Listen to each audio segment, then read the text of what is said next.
สวัสดีค่ะสวัสดีคุณผู้ชมทุกท่านทาง True Visions นะคะได้เวลาของความบันเทิงจากภาพยนตร์เรื่องดังระดับฮิตติดชาร์ตกันแล้วค่ะกับเรื่องราวเบื้องหลังการทำงานของภาพยนตร์สุดฮอตพร้อมตัวอย่างภาพยนตร์ใหม่ๆจาก2ค่ายภาพยนตร์ดัง Paramount Pictures และ Universal Pictures ในรายการ Movie Hit ติดชาร์ต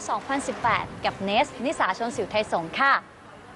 สัปดาห์หน้าแล้วนะคะที่ภาพยนตร์แฟนตาซีที่สร้างจากนวนิยายขายดีจะเข้าฉายในบ้านเราและทั่วโลกแล้วค่ะสำหรับ The House with a Clock in its Wall บ้านเวทมนต์และนาฬิกาอาถรรพ์เป็นภาพยนตร์แฟนตาซีเรื่องล่าสุดจาก Amblin Entertainment และ Universal Pictures เรื่องราวการผจญภัยในโลกแห่งเวทมนต์ของเด็กน้อยวัย 10 ปีผู้ที่ได้รับสืบทอดการเป็นผู้ใช้เวทมนต์จากคุณลุงของเขาและเขาต้องไขปริศนาของนาฬิกาอาถรรพ์ที่อาจแฝงพลังชั่วร้ายเอาไว้ซึ่งมันถูกเก็บซ่อนไว้ในบ้านเวทมนต์แห่งนี้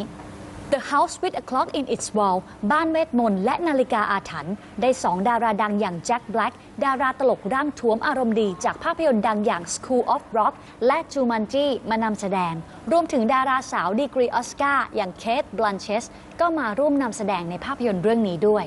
ร่วมค้นพบเวทมนต์วิเศษและการไขปริศนานาฬิกาอาถรรพ์สุดยิ่งใหญ่ได้ใน The House with a Clock in its Wall บ้านเวทมนต์และนาฬิกาอาถรรพ์เข้าฉายรับปิดเทอม 27 กันยายนนี้ค่ะ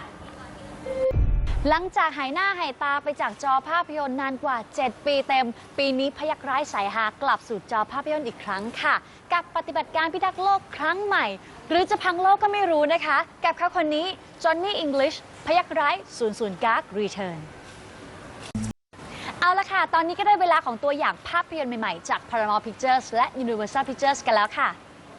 กับตัวอย่างล่าสุดของภาพยนตร์แอคชั่นสยองขวัญฝีมืออำนวยการสร้างจาก J.J. Abrams กับสงครามล้างเผ่าพันธุ์มนุษย์ที่เกิดขึ้นโดยฝีมือของกองทัพสุดสยองที่ไม่รู้จักตายกับ Overlord ปฏิบัติการ Overlord พร้อมกับตัวอย่างภาพยนตร์เรื่องอื่นๆไปติดตามกันได้เลยค่ะ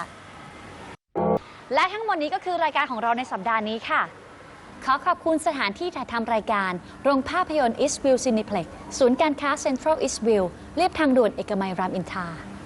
สำหรับใครที่ชอบชมภาพยนตร์อยากเช็ครอบฉายหรือซื้อบัตรภาพยนตร์แบบง่ายๆไม่ต้องเสียเวลาไปรอคิวที่โรงภาพยนตร์เลยค่ะ